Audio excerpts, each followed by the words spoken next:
Bien-aimés, soyez les bienvenus. Que le Seigneur vous bénisse, qu'il vous fasse du bien. On est le mercredi 15 avril 2026. Et là, il est 14h24. Je commence une vidéo pour expliquer un peu quelque chose qui se passe et qui s'est déjà passé dans la parole de Dieu. La parole de Dieu qui est la Bible, qui est la bouche de Dieu. Bien-aimé, que personne ne te trompe, que personne vienne te manipuler avec la parole de Dieu. C'est pour ça que tu dois aussi toi-même lire pour connaître ce qui est écrit dedans. Amen. La Bible nous parle que Dieu, il a déjà détruit le monde. Il a déjà recouvert la terre d'eau. Ça, c'était du temps juste un peu avant Noé de s'entrer dans l'arche. Amen. La Bible nous dit que il est arrivé un temps où les hommes, ils avaient leur pensée que sur le mal. Amen. Aujourd'hui, que le Seigneur nous aide, qu'il nous donne l'intelligence pour comprendre sa parole. Je dis toujours une chose quand je commence mes vidéos maintenant, c'est une habitude, que tu n'as pas le temps de lire la parole de Dieu. Tu n'as pas le temps de prier et tu n'as pas le temps pour Dieu. Parce que tu es toujours à la cuisine, tu es toujours occupé au travail, tu n'as même pas le temps pour tes enfants. Hein? En gros, c'est tu n'as pas le temps de prier, tu n'as pas le temps de lire la Bible, tu n'as pas le temps de t'occuper de ta maison, tu n'as pas le temps pour Dieu du tout. Parce que le diable, il a trouvé un moyen pour t'occuper, pour que tu n'aies pas le temps de connaître la vérité de Dieu. Amen. Là, on va essayer de mettre un peu les choses un peu dans un contexte plus clair, pour que tu puisses comprendre que si tu n'as pas Dieu, si tu n'as pas Jésus dans ta vie, tu auras vécu dans ce monde pour rien, parce que tout homme est appelé un jour à mourir. Qu'il soit bon, qu'il soit méchant, il n'y en a pas un qui va rester. J'ai fait une vidéo pour expliquer que ton père, ta mère, tes frères peuvent t'abandonner dans la mort, ils peuvent te quitter. Tu es triste, tu penses qu'ils vont aller se reposer, mais en fin de compte, si tu meurs sans Christ, sans Jésus dans ta vie, eh bien, tu n'auras pas de repos comme tu penses. La Bible dit, heureux les morts en Christ parce que leurs œuvres les suivent. Mais il ne dit pas heureux les morts sans Christ, parce que les morts sans Christ, sans Jésus, il n'y a point de salut, il n'y a point plus rien pour eux parce qu'ils ne peuvent plus revenir sur la terre pour écouter ce que tu entends et pour se repentir, pour revenir à Dieu. Parce que leurs mémoires sont effacées et comme ils n'ont pas aimé Dieu, comme ils n'ont pas voulu écouter, comme ils se sont laissés tromper par les ruses du diable, eh bien, leur sort, c'est le temps de feu. Pour l'instant, c'est le lieu de tourment qui est appelé enfer. Ce qui est bien malheureux parce que tous les jours, tu prêches la parole, personne ne veut entendre, personne ne veut écouter parce que le diable, il a endurci le cœur. Et le Dieu de ce siècle, le Dieu de ce monde, Satan le diable. C'est lui qui domine dans ce monde. Avec toutes ces perversités qu'il a mis, il domine dans le monde. Il domine à tous les niveaux, en bas jusqu'en haut. Que ce soit dans l'hémisphère des rois, des présidents, des princes, c'est-à-dire que quels que soient les niveaux, quelles que soient les administrations, quelles que soient là où il y a les entreprises, les directions d'entreprises, tous ceux qui sont en bas, tous ceux qui sont à côté, tous ceux qui aident, le diable domine tout ça. Le diable domine l'argent parce qu'on l'appelle l'argent dans la Bible, mammon. Mammon, c'est lui qui domine pratiquement dans tout. Dans Internet, il domine aussi dans les informations, tout ce qui est journaliste, information, les diables dominent. Dans les administrations, il domine. Et vous allez comprendre très bien que tu ne peux pas prêcher la parole de Dieu dans les administrations. Dans beaucoup de pays, on va t'interdire de dire la parole de Dieu. Donc, parce qu'on a trouvé un mot qui va t'endormir. On dit que c'est un pays laïque. Laïcité. Donc, quelle laïcité? Laïcité qui est basée sur quoi? La Bible dit qu'il y a un seul Dieu, un véritable Dieu, c'est l'Éternel qui a créé toutes choses, c'est le Créateur. Mais on va te dire que nous sommes des laïcs, chacun est libre de croire ce qu'il veut. D'où est venue cette politique où les gens disent chacun peut croire ce qu'il veut, chacun peut faire la religion qu'il veut? Il faut comprendre que ça vient du diable, tout simplement. Parce que pour lui, c'est une façon de te détourner du véritable Dieu, de ton Créateur. On va aller un peu dans la parole cet après-midi, puisqu'il est déjà 14 heures passées. On va aller premièrement dans le livre de Lévitique. Lévitique 18. On va prendre le verset 21 pour commencer. Et après, on va retourner un peu en arrière.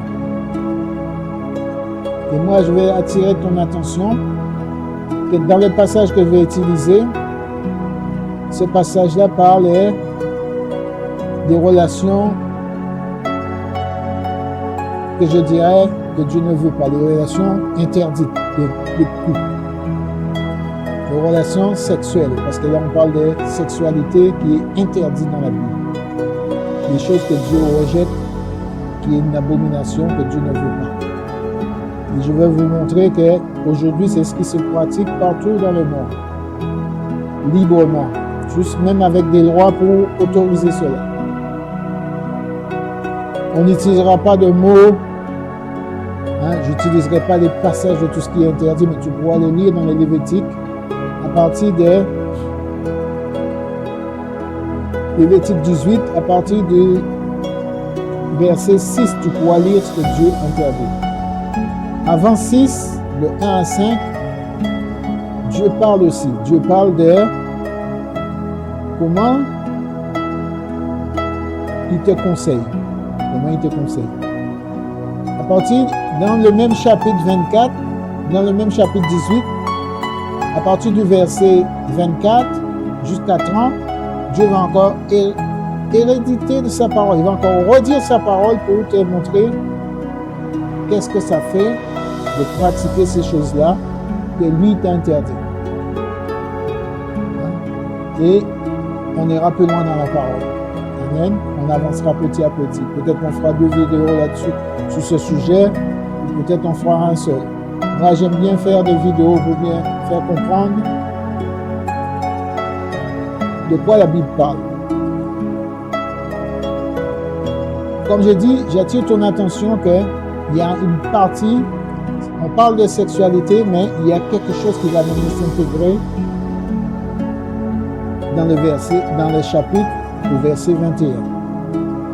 Et je vais lire ce qu'il est écrit. Je sors ma Bible, Albi Second 1979, celui que je n'aime pas beaucoup, mais je vais l'utiliser parce que je vais pouvoir passer de chapitre en chapitre. Amen. Au verset 21, il te dit, tu ne livreras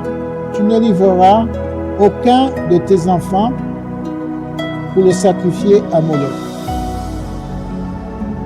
Et après, il dit, tu ne profaneras point le nom de ton Dieu, je suis l'Éternel. Dieu insiste bien, il dit, je suis l'Éternel. D'accord? Alors, on va retourner au verset 1 dans Lévitique 18. L'Éternel parla à Moïse et dit, « Parle aux enfants d'Israël et tu leur diras, je suis l'Éternel, votre Dieu.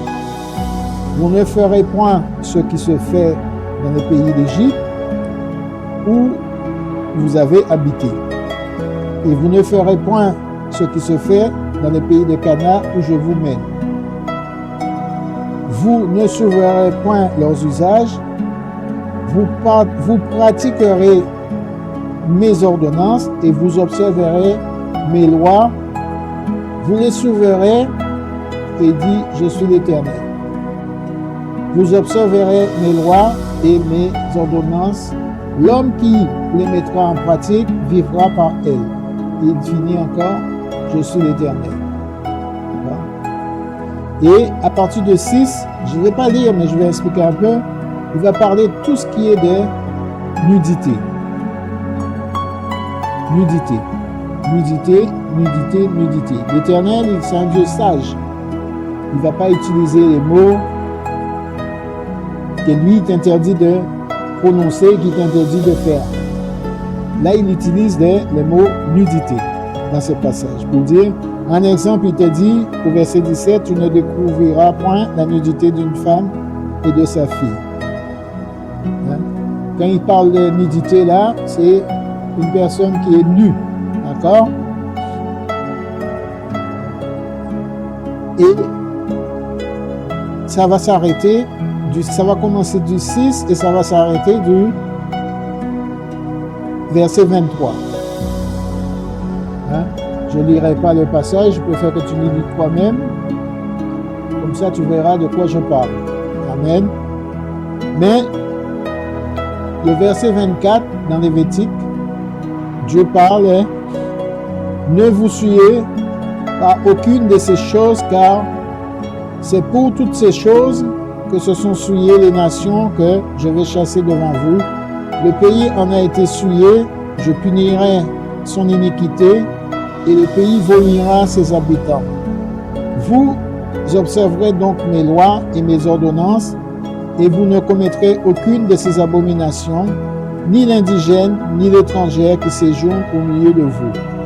Car ce sont là toutes les abominations qu'ont commises les hommes du pays qui y ont été avant vous. Et le pays en a été souillé.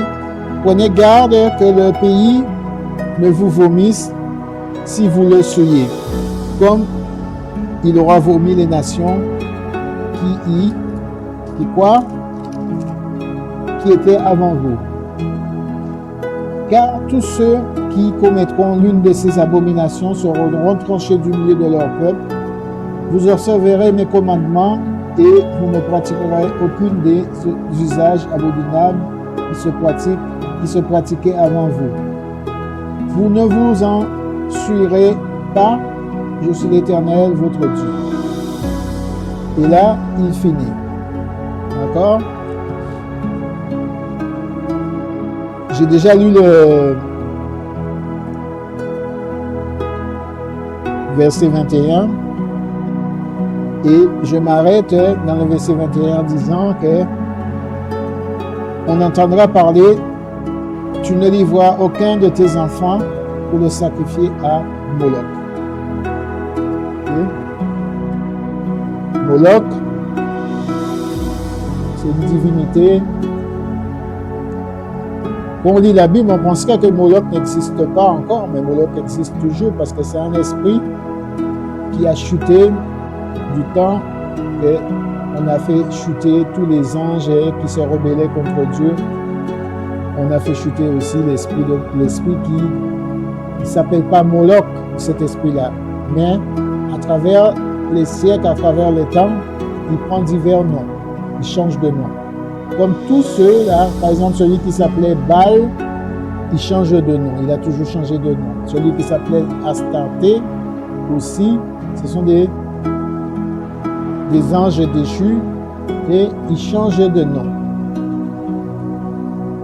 D'accord? Au départ, quand on prend la Genèse, on regarde Satan, on dit que c'était un serpent. Après, on arrive dans l'Apocalypse, on dit dragon. Vous voyez, il change d'appellation, mais c'est toujours le même. Amen. On peut trouver aussi tous ces dieux-là, on peut les trouver, tous ces faux dieux qui se font passer pour Dieu. On peut les trouver aussi dans d'autres passages. Amen. On peut les trouver dans des livres comme Jérémie, mais on va y arriver petit à petit.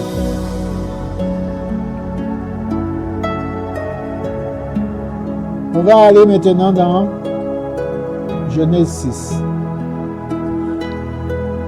On va aller dans Genèse 6. Qu'est-ce qui a fait que Dieu a lancé un jugement sur le peuple là en ce temps-là, avant que Noé entre dans l'arche? Toujours à cause de ces mêmes esprits qui se retrouvent toujours aujourd'hui. La Bible nous dit que Dieu a vomi le pays. Et on va aller encore un peu plus loin. On va essayer de compresser un peu tout pour que tu comprennes bien. En Genèse 6, on voit monter la puissance du péché. La puissance du péché. On le voit monter en Genèse 6. On voit que Dieu va aller jusqu'à dire qu'il regrette d'avoir créé l'homme. Pourtant, Dieu aime l'homme. Il a un amour pour l'homme que nous, on ne peut pas imaginer le niveau de son amour pour l'homme. Mais il va avoir regret. Il va regretter. Ça va les travailler jusqu'au point qu'il va tellement être fâché après l'homme qu'il va prendre une décision radicale. C'est exterminer l'homme de la surface de la terre. De les faire périr. S'il n'y avait pas eu Noé, le monde se serait arrêté là. Mais il y a eu Noé qui a été trouvé juste. Noé a été trouvé juste et Dieu va y donner un ordre. Ce qui fait qu'on est là, c'est parce que Noé était un homme juste. Sans ça, on ne serait pas là aujourd'hui. Amen. On va lire ça dans Genèse. Genèse 6.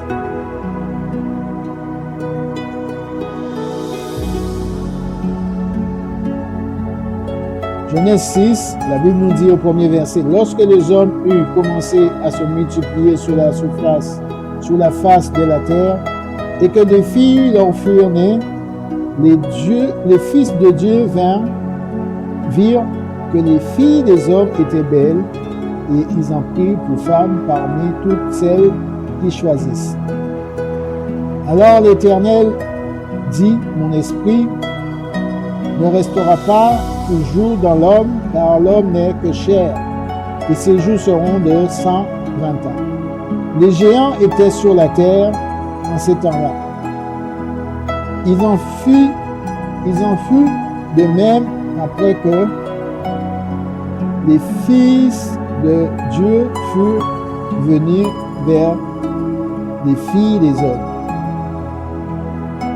et qu'elles eurent donné des enfants. Ce sont ces héros qui furent fameux dans l'Antiquité.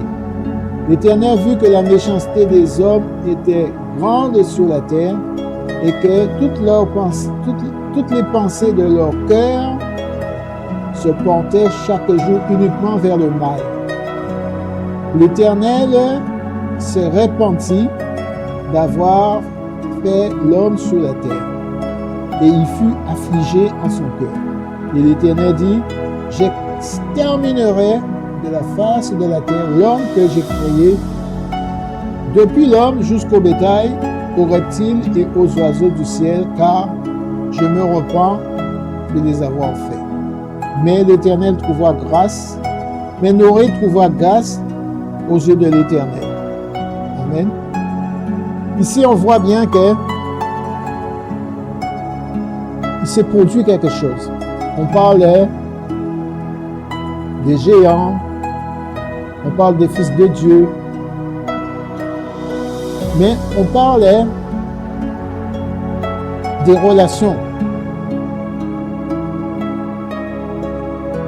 Des fils de Dieu qui vont vers les filles parce qu'elles sont belles.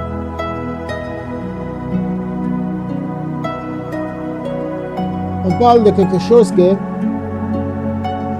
on pourrait avoir du mal à comprendre. Mais Dieu, quand il parle des fils de Dieu, il parle de ces anges déchus.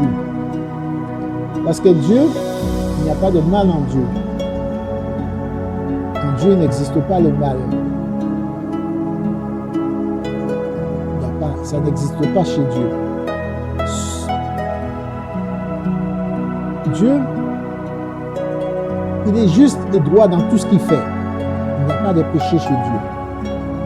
Si quelqu'un pêche, il n'est pas de Dieu. C'est ça que la Bible dit. Il n'est pas de Dieu. Ici, Dieu décide de détruire la terre parce que ce qui se fait, ça ne vient pas de lui. Ça ne vient pas de Dieu du tout. Même si on voit fils de Dieu, ce sont des anges déchus. Ces anges déchus qui sont tombés et qui ont commencé à répandre le mal. À répandre le mal parce que ils avaient cette capacité d'aller vers les filles des hommes. Ils avaient cette capacité. Souvent, vous allez entendre quelqu'un qui dit il dormait et il a eu j'ai utilisé le mot, mais une relation, quelqu'un est venu, ils vont dire un mari de nuit. Des fois, il y en a qui disent j'ai des maris de nuit. Ce sont des esprits. Le mari de nuit, c'est un esprit. Il pratique le mal, pas le bien. Ça ne vient pas de Dieu. Et en ce temps-là, quand on parle des géants, on parle des capacités qu'ils avaient à commettre le mal, jusqu'à polluer la terre.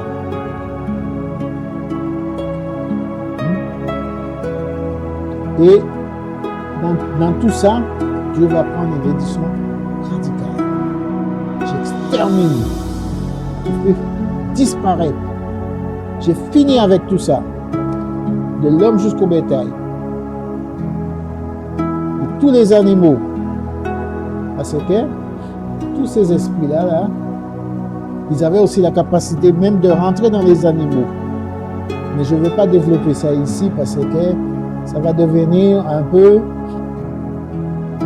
quelque chose que quelqu'un, s'il n'est pas instruit spirituellement, il ne pourra pas comprendre ça. Des fois, on entend quelqu'un qui dit « Allez, il faut faire un exorcisme ». Dans certains temples, ils disent ça. Et d'autres, ils disent « Il faut faire les délivrances d'une personne ». Dans la Bible, vous allez voir Jésus, il a pratiqué aussi, je dirais, chasser des démons, chasser des esprits, les empêcher de parler quand il les chassait, parce qu'il savait qu'il était le Fils de Dieu. Il ne voulait pas qu'il propage ça.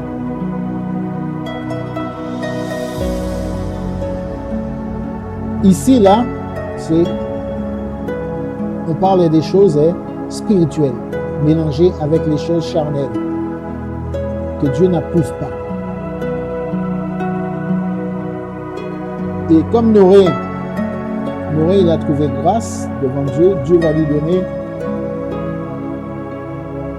une mission, c'est de construire l'arche de Noé. Mais je ne veux pas développer l'arche de Noé, parce que moi je suis sur Moloch, qui était dans le verset de Lévitique. Puis après, quand Noé a fini tout ça, Dieu lui a fait rentrer dans l'arche avec ses fils. Noé avait 3 fils. Avec sa famille, ils sont rentrés dans l'arche avec la promesse de Dieu de faire venir les animaux par paire. Ils sont tous rentrés dans l'arche. Et Dieu même a refermé l'arche. Et après, il a commencé à faire pleuvoir sur la terre un déluge qui a fait que la terre en fut recouverte d'eau. C'est comme ça qu'il a fait périr toute cette génération qu'il y avait avant. Et quand l'arche fut ouverte, après un nombre de temps, maintenant, ils sont sortis de l'arche. C'était une nouvelle génération. Une génération de personnes que Dieu avait trouvées justes. Dieu avait trouvé Noé juste. Mais, par rapport à Noé, il avait fait rentrer ses fils aussi. Mais dans ses fils, on va voir, il y en a un, les deux, qui a quelque chose qui ne va pas chez lui. Amen. On va aller dans ce passage. On va aller plus loin, je pense que c'est vers le 8. Quand il est sorti de l'arche.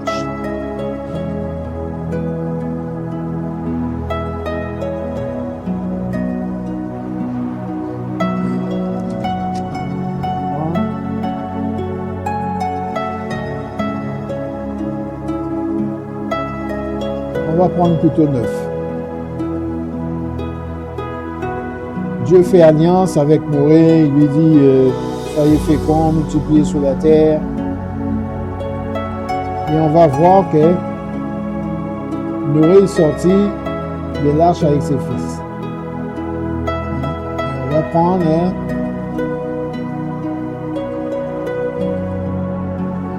comment on va prendre à partir de 18. Les fils de Noé qui sortirent de l'arche étaient Sem, Cham et Japheth. Et il va nous expliquer que Cham fut le père de Canaan. Ce sont là les 3 fils de Noé et c'est leur postérité qui peupla toute la terre. Noé commença à cultiver la terre. C'est Noé qui cultiva, pas ses fils. Et planta de la vigne. Pour les gens qui connaissent la vigne c'est avec ça qu'on fabrique, c'est les raisins, avec ça qu'on fabrique ce qu'on appelle le vin. Alors, je pense que ça prend un bon temps parce que la vigne, il fallait que ça pousse. Il but du vin, s'enivra et se découvrit au milieu de sa tente. Cham, père de Canaan, vit la nudité de son père. Je vous ai dit dans les livres de Lévitique 18 que Dieu interdit de découvrir la nudité. D'accord?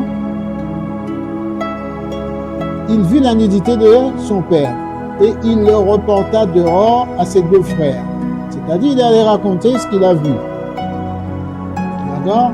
Alors, Sem et Japheth prirent le manteau et le mirent sur leurs épaules. Ils marchèrent en reculant et couvrirent la nudité de leur père. Comme leur visage était détourné, ils ne virent point la nudité de leur père. Ils n'ont pas vu, on dit bien, Sem et Japheth. D'accord? Ils sont allés couvrir la nudité de leur père, mais ils n'ont pas vu la nudité du papa. Parce que ils savaient que ce n'était pas bien. D'accord? Alors, qu'est-ce qui se passe ici? Ici, il se passe quelque chose que, quand on lit ce passage-là, si on ne fait pas bien attention, des fois, une personne peut entraîner aussi dans sa chute. On dit que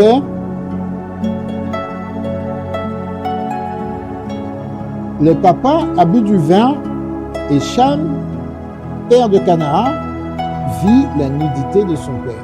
Et il le reporta dehors à ses 2 frères. Qu'est-ce qu'il voulait faire par là quand il a reporté? Quand il a reporté la nudité, il voulait faire quoi exactement? Il voulait que ses frères aillent voir.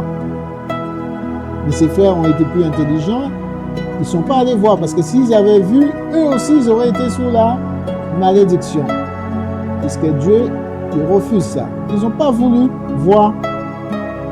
Il faut faire très attention parce qu'il y a des gens, ils peuvent aussi te pousser à commettre des fautes.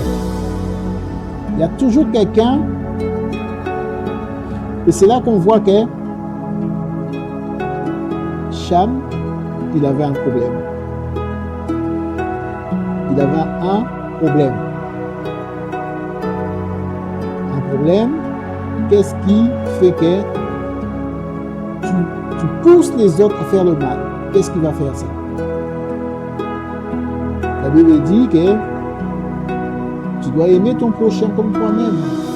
Tu ne dois pas faire le mal.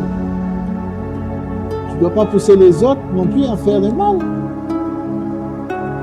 Celui qui pousse les autres à faire le mal, c'est le diable. Puisque sa mission, c'est de détruire. Et ici, dans cette génération, il parle de Canaan. Et en allant plus loin, on va découvrir qu'il y a eu des pratiques qui viennent du côté de Cham. Vous allez voir que toute la descendance de Cham, c'est toute une descendance qui est un peu des personnes qui pratiquent des choses que l'Éternel interdit. Parce que ton père, le fait que tu vis dans sa maison, comment il te fait grandir? Si lui, il est déjà possédé par un mauvais esprit, il va te faire grandir avec un mauvais comportement. Et tous les descendants de Cham, on voit bien qu'ils avaient un héritage, la malédiction que le papa avait jetée sur Cham. Et ils sont devenus des pervers. Et ils ont transmis ça. On n'a pas entendu quelque part dans la Bible que ces gens-là, ils se sont repentis du fait que leur père avait découvert la nudité de leur papa. Mais ils ont eu un héritage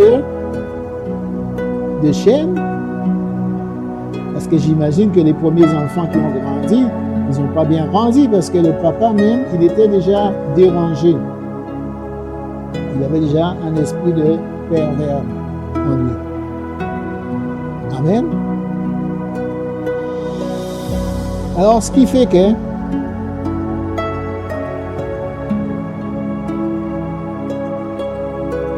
on va aller au verset 24.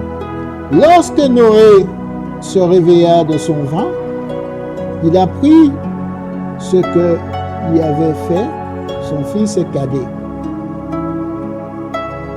Il apprit. Il y a eu quelqu'un qui ne pouvait pas mentir à son papa,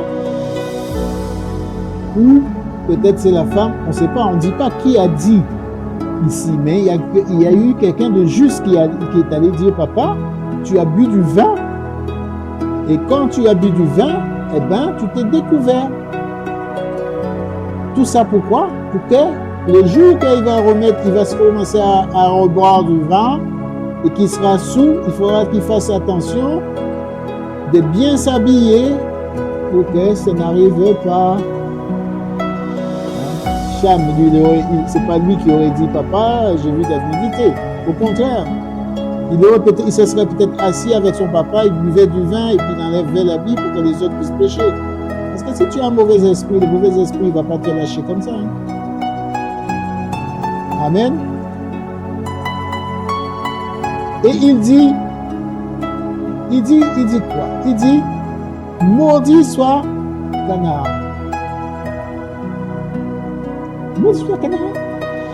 Il ne maudit pas Cham, mais il maudit son fils. Maudit soit Canaan. Le grand-père, il a maudit ses petits-enfants. Il faut bien comprendre que il avait la capacité de bénir. Mais, comme il a vu que l'enfant n'était pas bon, il avait un mauvais comportement, il savait même s'il le maudissait, il était déjà maudit. Il va faire retomber la faute sur ses descendants. Et qu'il soit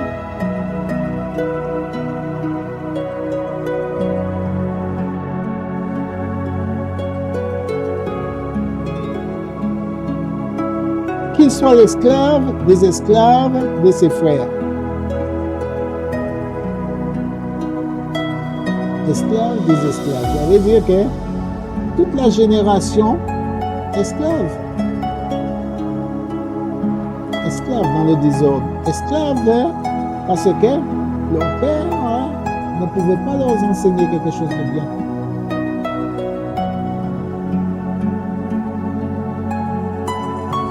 Et il dit encore, béni soit l'Éternel. Béni soit l'Éternel. Parce qu'il connaissait l'Éternel.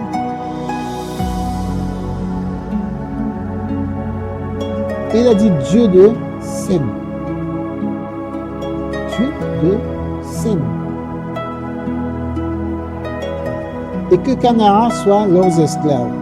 Que Dieu étende les possessions de Japheth, qu'il habite dans les tentes de Sem.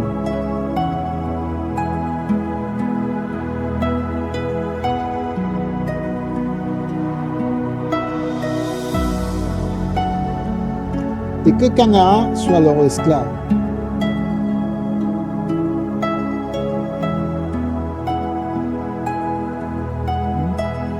Un enfant, s'il n'a pas un bon comportement, le diable peut profiter pour faire de mauvaises choses à l'enfant. Parce que l'enfant, il se comporte mal. Il dit, enseigne l'enfant selon la parole de Dieu. Et ici, on voit que Cham, il n'a pas été un bon exemple. Amen. Et on va aller dans le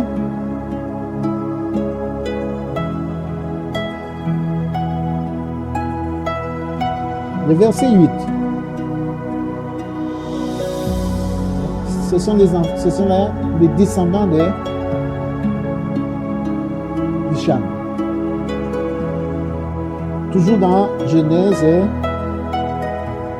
10. Oui, j'avais précisé Genèse 10. Verset 8.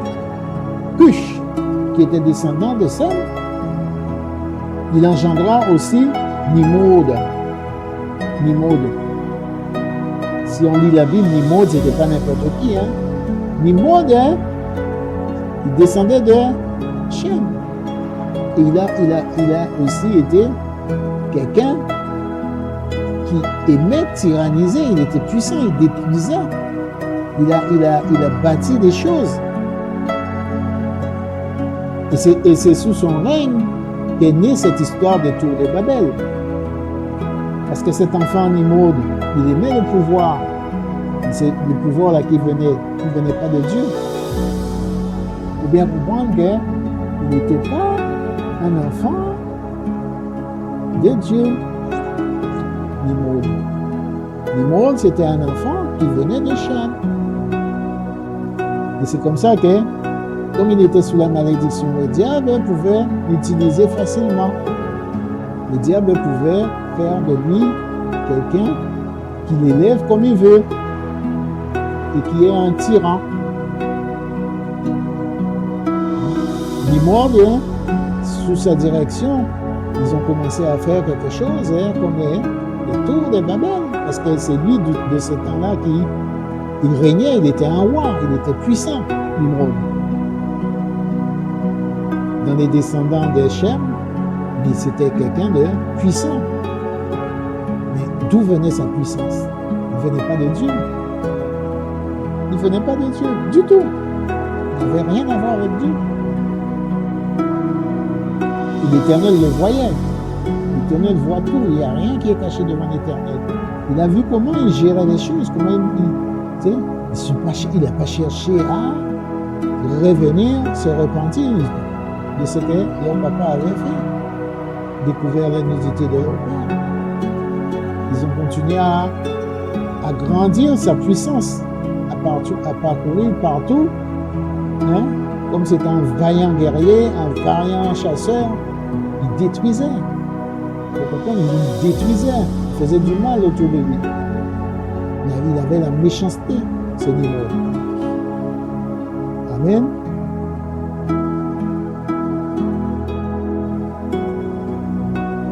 Et on voit tous les descendants de Shem. Hein? On pourrait même aller jusqu'à Sodome et Gomorrhe. C'est Shem. Dieu, il va même se fâcher jusqu'à détruire Sodome et Gomorrhe. On a déjà vu ça dans la Bible. Pourquoi? Parce que c'est des descendants de Shem. Ils étaient dans la perversité. Ils étaient pervers. On a le neveu d'Abraham qui est allé, comme lui aussi. Il était un peu bizarre parce qu'il a voulu se séparer. Quand il a voulu se séparer d'Abraham, il a vu la plaine bien arrosée, machin. Il a dit, je vais aller là-bas. Mais en fin de compte, là où il est allé, il est arrivé dans les plaines de Sodome et Gomorrhe. C'était un lieu pervers. On pratiquait la perversité là-bas. Et je peux vous assurer, en ce temps-là, la magie existait déjà. Parce que pour avoir les pouvoirs, les gens ils sont capables de faire toutes sortes de rites, invoquer des esprits. À partir du moment qu'ils ont commencé à monter la tour de Babel, c'était pour créer une idole. En fin de compte, c'est une idole. Quand ils font des idoles, après ils font des sacrifices, après ils font des invocations, ils font plein de choses. C'était pas dans le but de monter au ciel, c'était dans le but de placer quelqu'un tout au sommet. Il n'y en avait qu'un qui pouvait être placé au sommet. Et on connaît son nom aujourd'hui, on sait que c'est le diable qui pouvait être placé au sommet. C'est à eux, à lui, que sûrement ils étaient en train de monter. J'en suis à peu près sûr, parce que les manières de pyramidales qu'on voit les pyramides, et on voit des fois l'œil de rouge, c'est lui qui est là-bas. Amen. Et tous ces descendants-là, ils n'ont pas été bien. On voit comment ils ont fait la guerre. Et on voit comment ils ont perverti les pays là où ils habitaient. Comment ils étaient. Dieu a dit, dans Lévitique, il explique qu'il ne faut pas aller faire la même chose que les autres ils pratiquaient. Là. Ils pratiquaient des choses bizarres. Il ne faut pas aller là-bas faire ce qu'ils font. Parce que ce qu'ils sont en train de faire là, c'est quelque chose qui n'était pas bien. Des abominations que Dieu refusait. Amen. Mais tout ça, vous pouvez le trouver. Si vous lisez la Bible, quand vous êtes dans Genèse 10, vous allez voir toute cette génération de Shem. Vous allez voir comment ils sont éparpillés, comment ils sont étalés. Mais le diable, maintenant, il est dans le monde entier. Il n'est pas seulement dans la génération de Shem. Parce qu'il a le pouvoir sur le monde. Il dit, les ténèbres recouvrent la terre. Amen. On va aller quelque part et on va essayer de pas être trop long pour ne pas faire des vidéos trop longues. Mais on va aller dans deux rois.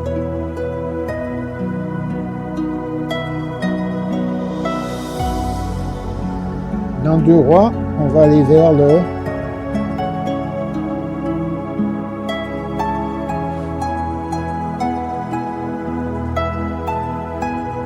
Je pense pas qu'on pourra finir comme ça, mais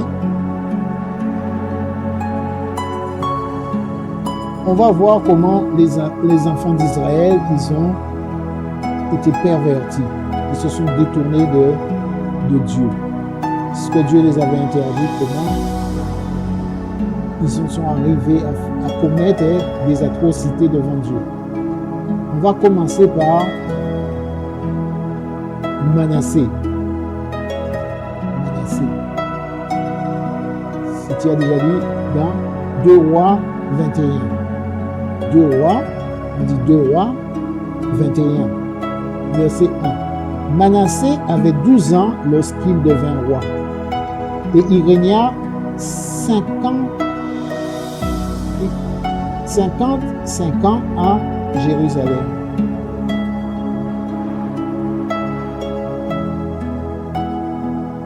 À Jérusalem.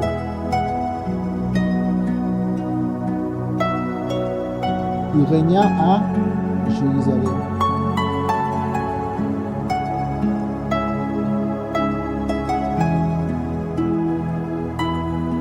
Sa mère s'appelait Hepsiba.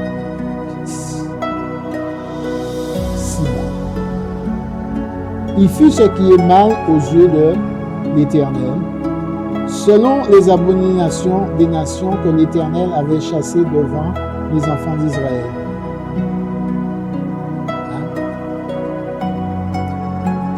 Il a fait les choses que Dieu avait interdit de faire. C'est ça que lui, en tant que roi, sur le peuple de Dieu, il décide de mettre en pratique. Ici, là, on voit la puissance du diable. Comment il peut, à travers de ses ruses,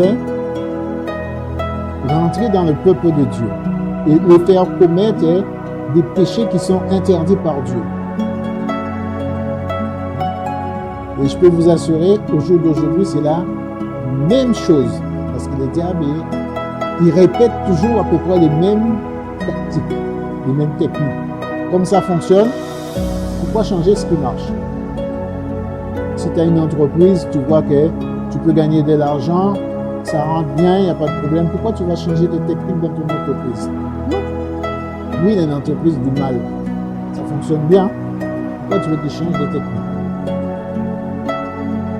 Il fit ce qui est mal aux yeux de l'Éternel, selon les abominations des nations que l'Éternel avait chassées devant les enfants d'Israël.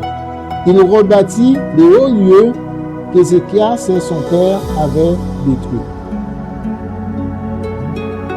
Il éleva des autels à Baal. Il fit une idole d'Astarté, comme avait fait Akab, le roi d'Israël. Akab, ceux qui connaissent un peu la Bible, Akab, c'est ce roi qui était avec Jézabel. Mais ça, c'est pas le sujet d'aujourd'hui. Mais je peux dire qu'Akab même, il était avec Jézabel. Jézabel, il avait ce qu'on appelle ses propres prophètes. Et il faisait des cultes, déjà, on parlait à Baal. Ça, c'était du temps du prophète Élie. Comme avait fait Akab, roi d'Israël, il se prosterna devant toute l'armée du ciel et l'a servi. Il a changé complètement. On voit comment que le diable, il a de la puissance pour te détourner du vrai Dieu, pour que tu ne crois pas en Dieu. Il te met des choses visibles devant toi. Il te met des choses que tu vas te prosterner devant. Tu vas commencer à faire des choses et tu vas te détourner, que Dieu même va te haïr parce que Dieu il hait ces choses-là. Dieu, il déteste que des gens se prosternent devant les idoles. Il a horreur de ça. Dieu avait interdit, mais c'est ça qu'ils ont décidé qu'ils vont faire. Se prosterner devant l'armée des cieux. L'armée des cieux, ce sont tous ces esprits-là qui a été précipité dans la chute avec Lucifer, le diable, Lucifer Satan.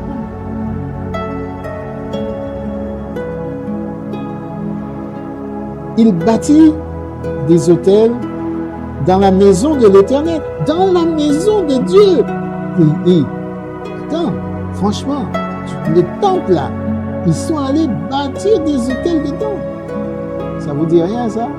Il y en a encore qui font ça. Il y en a quand vous rentrez dedans. Vous voyez, il y a des hôtels dedans. Il y a des hôtels. Et les gens vont se prosterner devant sans se rendre compte qu'ils sont en train de faire le culte d'Astarté et des Baals, hein, et des Moloch en même temps. Si j'ouvre une parenthèse, quand ils font le culte à Moloch, c'est quoi? Vous savez, un enfant ne peut pas se faire baptiser tant qu'il n'a pas une conscience. Mais il te demande quoi? D'emmener ton enfant dans ce temple, se faire baptiser. Et il ne se fait pas baptiser par immersion, l'enfant. On va tremper quelque chose dans l'eau et on va prendre un petit peu d'eau, on va mettre sous l'enfant. Et c'est comme ça qu'on le livre à Moloch. On le livre à Moloch parce que l'enfant, après, il grandit, il ne peut pas avoir sa propre volonté parce qu'on lui a enlevé sa volonté de pouvoir venir vers Dieu. Mais ça, je pourrais expliquer ça dans une autre vidéo pour faire comprendre qu'il y a des cultes qui se pratiquent, mais si tu ne lis pas la Bible, tu ne peux pas avoir la connaissance pour comprendre que tu te prosternes devant Astarté. Pourtant, Astarté, il est dans ces temples-là. Tu rentres, tu pries, tu as l'impression que tu pries pourquoi? Si tu lis la Bible, tu vas te rendre compte que tu n'es pas en train de prier Dieu. Tu vois? Et ce n'est pas aujourd'hui que cet esprit-là, il trompe les gens. Amen.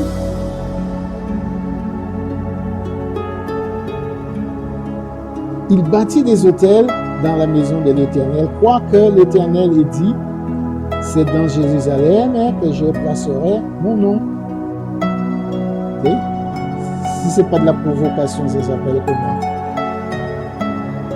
Quel homme qui peut être aussi fou dans sa tête, qui peut être aussi arrogant, si ce n'est pas le diable, pour aller provoquer Dieu? Dans son propre temple, là où il a dit qu'il va établir son nom. C'est là qu'ils sont rentrés faire tout ça, toutes ces choses-là, devant Dieu. Ils ont fait des choses inimaginables.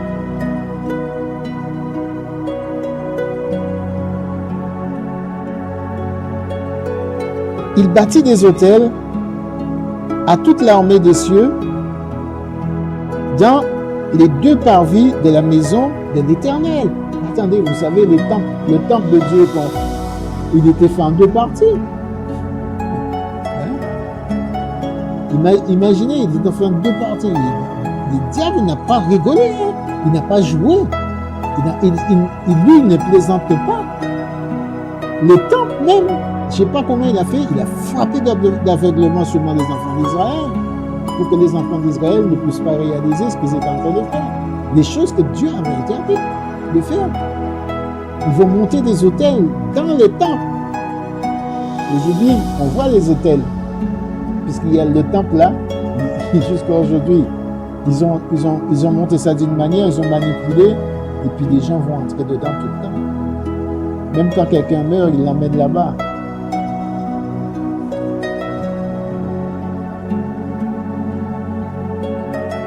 Il fit passer son fils par le feu. Il observait les nuages et les serpents pour en tirer des pronostics. Tout ça, c'est interdit. Et il établit des gens qui invoquaient les esprits. Ils n'invoquaient pas Dieu, hein, les esprits. Et qui prédisaient l'avenir. Vous savez, on entend toujours l'horoscope, on entend toujours les voyants. Et chaque nouvelle année, ils vont te prédire quelque chose. C'est interdit. Il fit de plus en plus ce qui est mal aux yeux de l'Éternel afin de l'irriter. T'imagines? C'est impressionnant. Il veut irriter Dieu. C'est pas Satan il veut irriter Dieu parce que il se dit que Quand Dieu va t'hériter, peut-être qu'il va te détruire. Mais toi, tu ne comprends toujours pas qu'il faut être sérieux avec Dieu, il faut revenir vers lui. Il faut demander pardon pour les péchés. Il faut arrêter de faire des choses que tu ne comprends pas. Il faut avoir une Bible et lire la Bible et comprendre.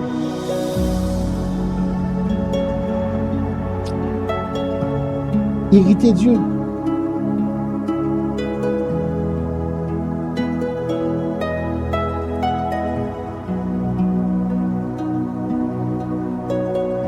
Il mit l'idole d'Astarté.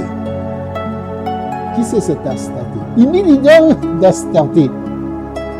Hein? Ils ont mis l'idole d'Astarté.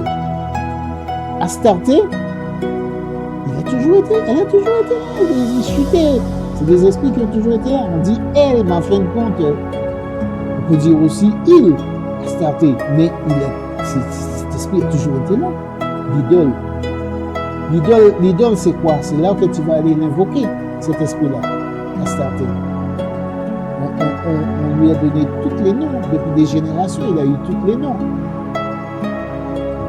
Aujourd'hui, il est caché sous un nom qu'on trouve dans les temples. Quand tu te prosternes, tu alignes des sièges devant, c'est une invocation. Quand tu possèdes des objets et que tu pries devant, il y a même des prières qui sont déjà toutes faites. Tu sais, où on dit je vous salue. Tout ça pour vous expliquer que c'est cet esprit qui est là. Dans la maison qui est censée être la maison de Dieu, mais il n'est pas la maison de Dieu, en fait.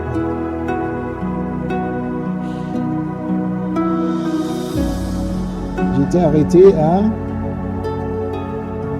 Astarté, l'idole d'Astarté, qu'ils avaient faite dans la maison de laquelle l'Éternel avait dit à David et à Salomon, son fils, c'est dans cette maison et dans Jérusalem que j'ai choisi parmi toutes les tribus d'Israël que je veux à toujours placer mon nom.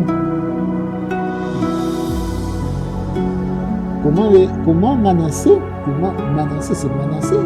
C'est un roi. Comment Manassé, même lui-même, il est allé dans la maison que David, qu'il n'a pas conçue parce qu'il était souillé dans les bagarres avec les saints. C'est son fils Salomon qui a construit cette maison. Et c'est là qu'ils sont allés mettre toutes ces choses-là. Manassé, comment que Dieu ne peut pas s'irriter? Vous allez voir que Dieu aussi, il prononce aussi contre eux, il va prononcer aussi des sentences. Il va prononcer des sentences contre Manassé. Manassé va se retrouver avec des sentences que Dieu va prononcer contre lui. Amen. À cause de ce qu'il a fait. Parce que ce qu'il a fait, c'était vraiment terrible. Terrible.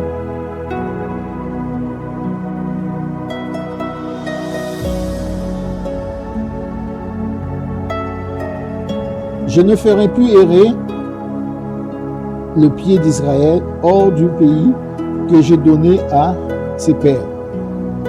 Pourvu seulement qu'ils aient soin de mettre en pratique tout ce que je leur ai commandé et toute la loi que je leur ai prescrite, qu'a prescrite mon serviteur Moïse. Vous avez vu dans Lévitique, le peuple, il ne voulait pas entendre parler Dieu même, il a envoyé qui? Moïse.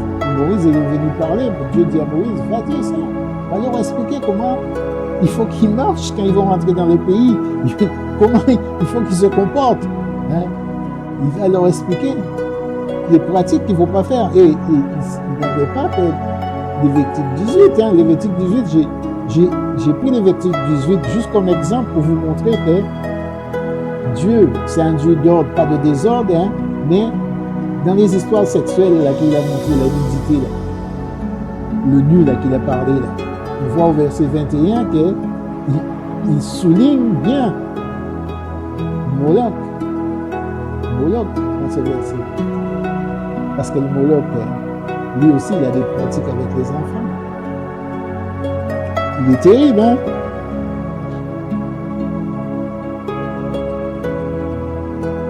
Mais il n'obéit point. Et Manassé fut cause qu'ils s'égarèrent et firent le mal plus que les nations que l'Éternel avait détruites devant les enfants d'Israël. Un peuple que Dieu a choisi, un roi, Israël. Dieu avait dit, je ne vais pas les faire errer, je vais les placer bien.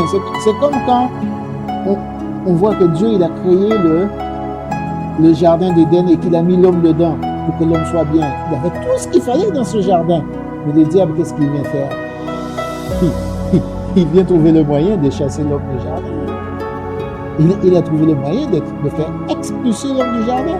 Et ici, on peut prendre exemple. Manassé, il avait quoi sur lui? Il avait quoi dans sa tête? Il était sous quelle influence pour qu'il puisse faire de telles choses? Comment est-ce que c'est possible qu'un roi qui avait déjà entendu parler de Dieu et des lois, parce que les lois, ils étaient transmis de génération en génération. Chez Dieu, ça ne rigole pas. Dans le peuple d'Israël, dans les temps, c'était de génération en génération qu'on perpétuait les choses. Il y avait ce qu'on appelait les sacrificateurs. Le temple, il était là en état avant qu'il soit détruit. Avant que toute l'abomination rentre dedans. Il y avait des pratiques, les gens savaient d'où ça venait. Mais Manassé, lui, il a fait du dégât, le gars, il était dangereux, Manassé. Manassé, c'est comme aujourd'hui, quand on regarde, il y a beaucoup d'églises aujourd'hui. Il y a beaucoup de moi je les appelle des danseurs, mais ils ne connaissent pas la puissance de Dieu. Ils ne connaissent pas comment Dieu va les détruire. Ils ne savent pas qu'est-ce que Dieu va faire d'eux. Ils se comportent d'une manière... Même si c'est le diable qui t'a donné la mission, mais tu sais qu'à un moment, tu vas tomber dans les mains de Dieu. Et quand tu vas tomber dans les mains de Dieu, ça va être terrible pour toi. Ça va être destructif pour toi. Mais tu ne peux même pas imaginer la puissance de Dieu. Tu ne peux même pas imaginer comment c'est terrible. La Bible dit que les enfants d'Israël, ils ne voulaient pas que Dieu parle quand Dieu était à la montagne. Parce qu'on entendait le tonnerre, on voyait le feu, on entendait le grondement, on entendait que la montagne était en train de craquer. Simplement parce que Dieu était monté à la montagne, parce qu'il voulait parler à Moïse. Imagine-toi, toi là, qui a fait toutes les bêtises, hein, tu te retrouves devant un Dieu comme ça, là, qui est en colère. Parce que quand il est fâché, Dieu. Quand il est en colère, il ne rigole pas. Dieu, il ne donne pas sa gloire à un homme. Toi, tu te prosternes devant des idoles, devant des trucs là. Mais tu ne connais pas le jugement de Dieu. Le jugement de Dieu, c'est quelque chose de terrible. Il va t'arriver quelque chose, tu ne pourras même pas dire que tu ne savais pas. Tu ne savais pas. Parce que Dieu même, il est redoutable. Il est impressionnant. Il ne faut pas tomber dans ses mains. Okay? Il est amour, mais il est impressionnant. Manassé, il fut cause. Il fait ce qui était mal plus. Ce roi-là, il a fait plus mal que les gens que Dieu avait chassés. Imaginez un peu, Dieu il est en colère, il chasse un peuple à cause de tout ce qu'ils sont en train de faire. Mais toi, il a fait rentrer dans le pays là pour que tu sois en paix tranquille. Maintenant, je ne sais pas comment tu fais, mais tu vas faire plus mal que celui qui était chassé. C'est quel niveau d'abomination qui est sur toi? Quel niveau? Alors l'Éternel parla en ces termes par ses serviteurs les prophètes.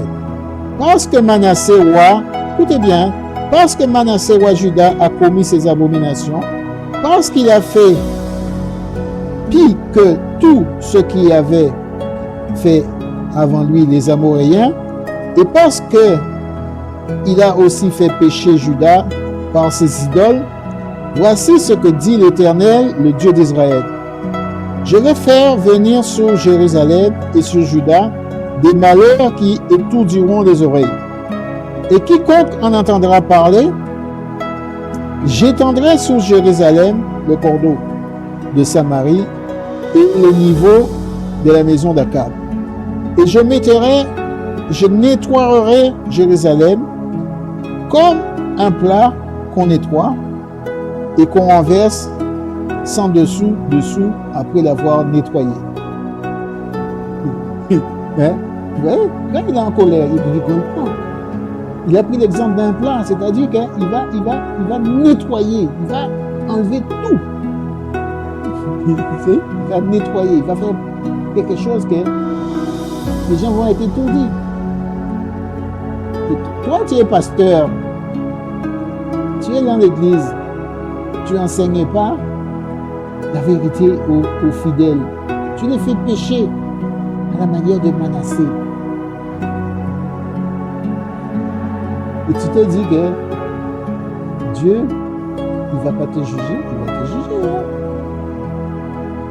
Et pendant que tu es vivant, tu as encore le choix de revenir. Même si Dieu il est déjà en colère, tu as encore le choix de ne pas faire périr le peuple. Parce que tu entraînes le peuple comme Manassé avait entraîné le peuple. Du temps de Manassé, il a entraîné Juda, il a entraîné Jérusalem à pécher.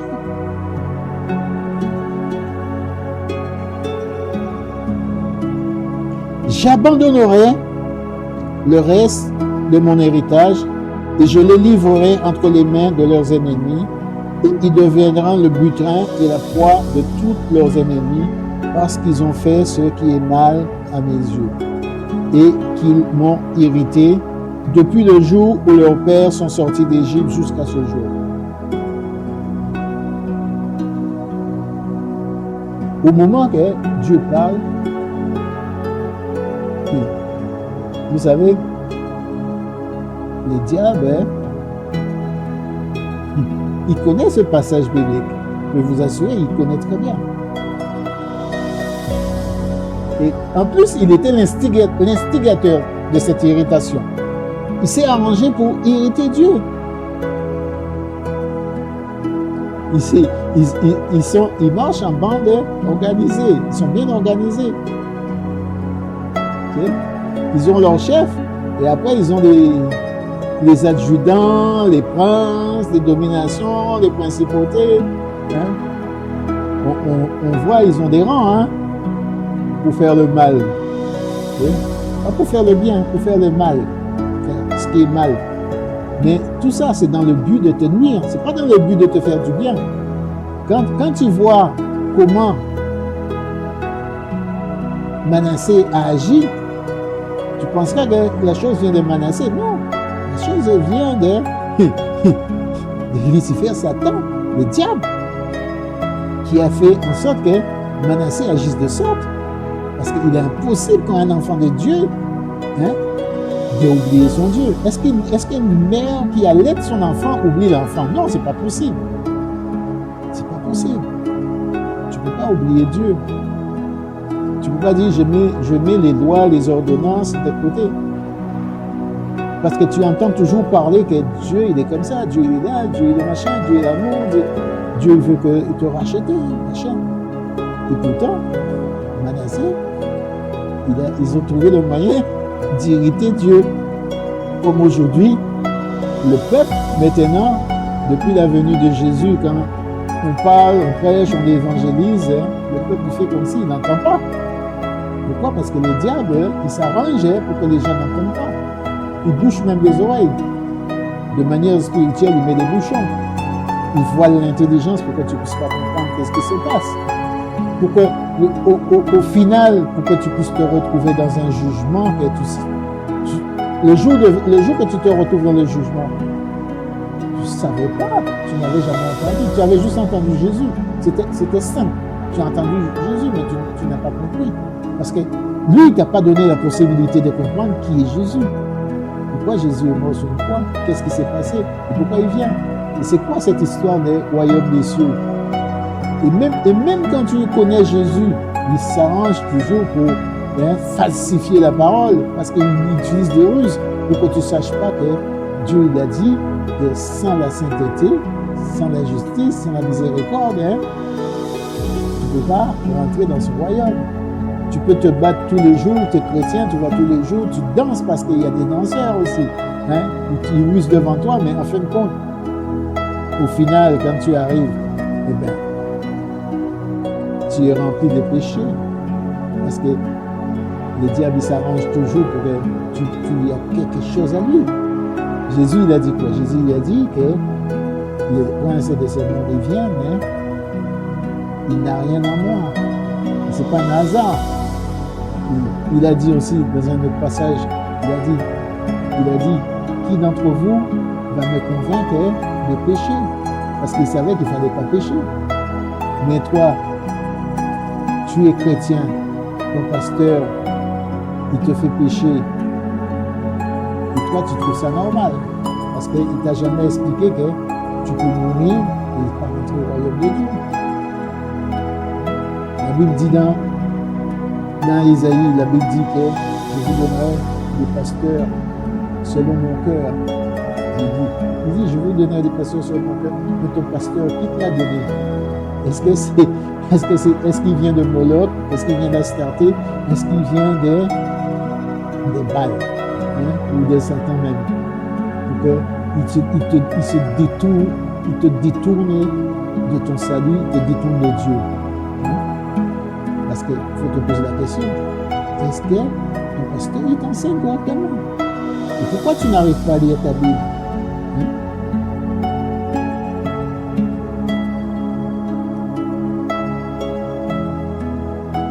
L'Éternel, hein, il a parlé. Il a dit qu'il va faire venir le malheur. Il va renverser, il va nettoyer. Il va abandonner le peuple. Il va les livrer dans les mains de leurs ennemis.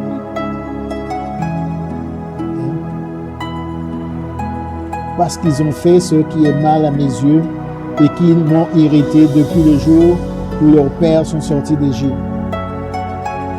Manassé répandit aussi beaucoup de sang innocent. Ah, c'est un roi. Tu tues l'innocence. Tu tues l'innocent. Jusqu'à remplir Jérusalem d'un bout à l'autre, outre les péchés qu'il a commis, et fit commettre Juda en faisant ce qui est mal aux yeux de l'Éternel, le reste des actions de Manassé, tout ce qu'il a fait et le péché auquel il se livra, cela est écrit dans le livre de chroniques des rois de Juda. Manassé se coucha avec ses pères et il fut enterré dans les jardins de sa maison, dans les jardins d'Uza. Et fils d'Amon, son fils, régna à sa place. Il faut voir ce qu'il a fait. Il faut voir, il faut comprendre. Qu'est-ce que ce roi Manassé a fait? Manassé, il a commis des abominations. Il a commis des abominations. Il a commis des choses mauvaises. Il a fait ce qui était mal. Il a fait ce qui était mal. Il a fait des choses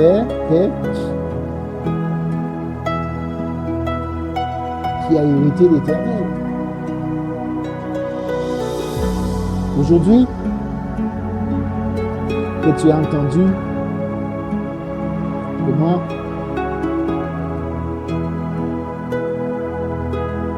dans l'Église, dans les temples de Dieu, comment que Manassé, et le diable a utilisé Manassé, parce qu'il faut dire des choses comme ça, à mettre des idoles, à mettre Baal, à mettre Astarté, à mettre Moloch.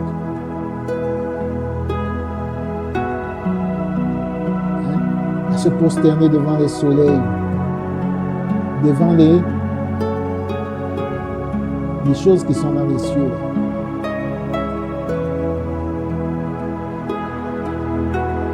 Si le diable est capable de faire ça dans la maison de Dieu, comme il utilise toujours les mêmes techniques, toi qui as entendu la parole de Dieu aujourd'hui,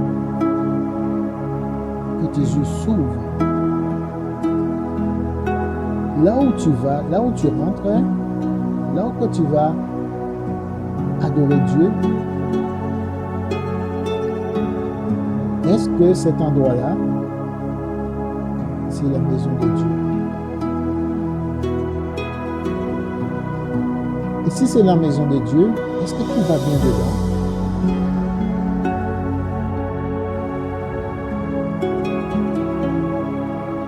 Parce que ton ennemi, lui, il ne joue pas. Il est redoutable de faire pécher. Il a réussi à faire pécher Israël, pécher Juda, qui est un peuple que Dieu a dit, vous serez saints. Il a réussi à le faire toutes ces choses qu'ils ont fait. On voit dans comment Manassé s'est comporté avec tous les péchés qu'il a fait commettre et le peuple.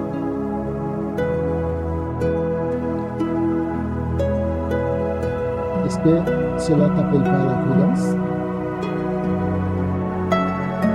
J'ai développé un peu ce qui se passe dans un temps très connu. On l'appelle Église, mais ce n'est pas Église. Parce que Dieu a dit que tu te prosterneras pas devant les idoles. Tu ne feras pas d'idole. Des choses qui tu ne vas pas prier, invoquer les morts. L'esprit des morts. Tu ne vas pas faire ces choses-là. Mais quand tu rentres, c'est évident, c'est clair. Quand tu lis la parole de Dieu, est-ce qu'un enfant peut se faire baptiser? Il ne sait même pas encore parler. Quelle conscience qu'il a? Parce que toi, tu dis, je vais emmener mon enfant, je vais le baptiser. Mais quand tu vas le baptiser, est-ce que tu sais que Moloch, c'est à Moloch que tu le livres? L'enfant va grandir. Quand il va grandir, qu'est-ce qu'il va faire? Qu'est-ce que l'enfant va devenir, cet enfant? Est-ce qu'il aura l'amour de Dieu? Non, impossible.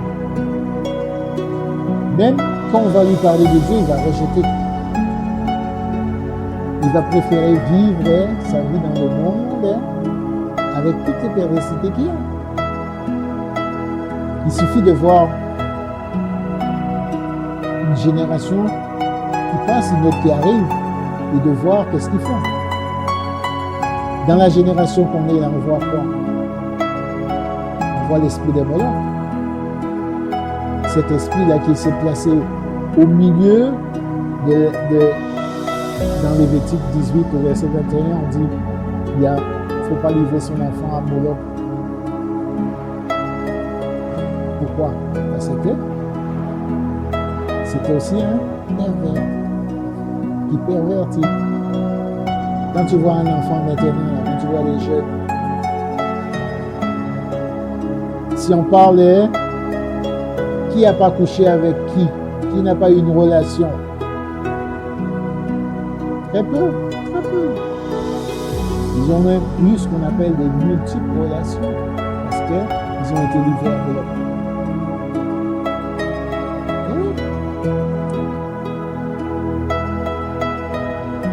Logiquement, l'enfant, il devait rentrer en étant vierge, en ayant connu aucune relation dans le mariage. Maintenant, on croit même que ce n'est pas important. Parce qu'on a façonné à la manière qu'on voulait ce monde-là pour faire quoi? Pour irriter Dieu. Pour le mettre en colère. Pour que Dieu soit en colère, pour que Dieu soit fâché. Pour que ce peuple-là, il périsse sans Dieu. La Bible dit, heureux les morts en Christ. Heureux, parce que leurs œuvres les suivent. Mais toute cette génération qui meurt sans Jésus, qu'est-ce qu'ils deviennent? Et c'est ça que le diable cache. Le diable cache qu'ils finissent dans le feu de l'enfer.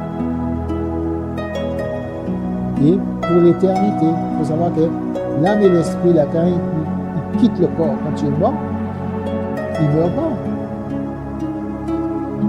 On le met dans le feu, ils sont brûlés, ils sont déformés, ils sont passés dans tous les états,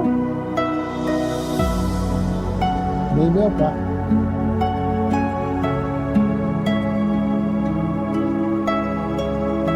Le Seigneur nous demande de revenir. Revenir à Dieu. Revenir à lui.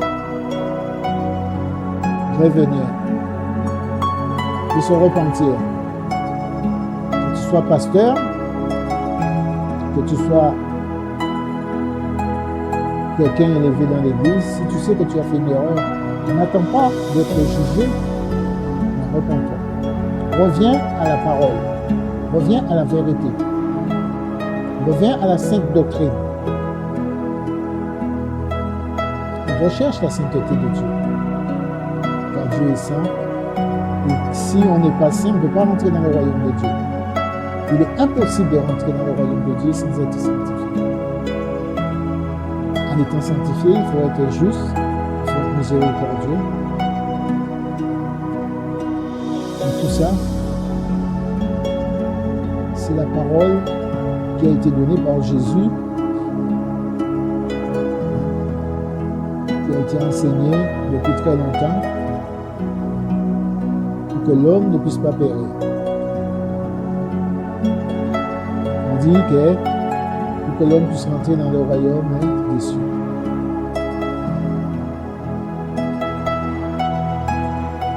Je ferai suivre cette vidéo par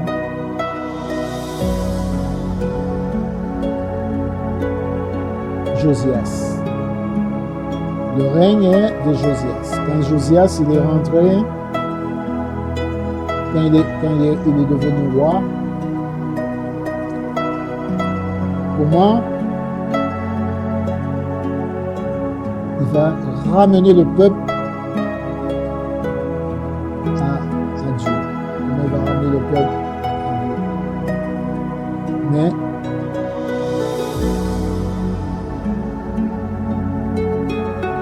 la colère de Dieu était toujours là. Vous savez, les enfants d'Israël, ils ont été en captivité à cause de menacer. Ils ont souffert, les enfants d'Israël, on les voit. À cause du péché de Manassé. Mais l'Éternel, le Dieu Tout-Puissant, le Créateur de toutes choses, lui, il vit éternellement.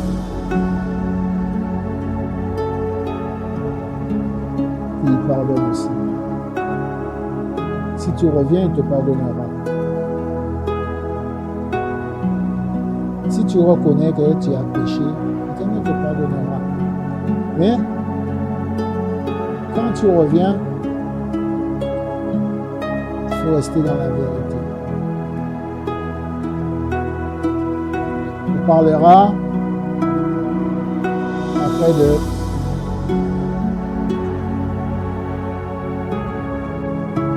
comment Josias il a agi. Parce que même,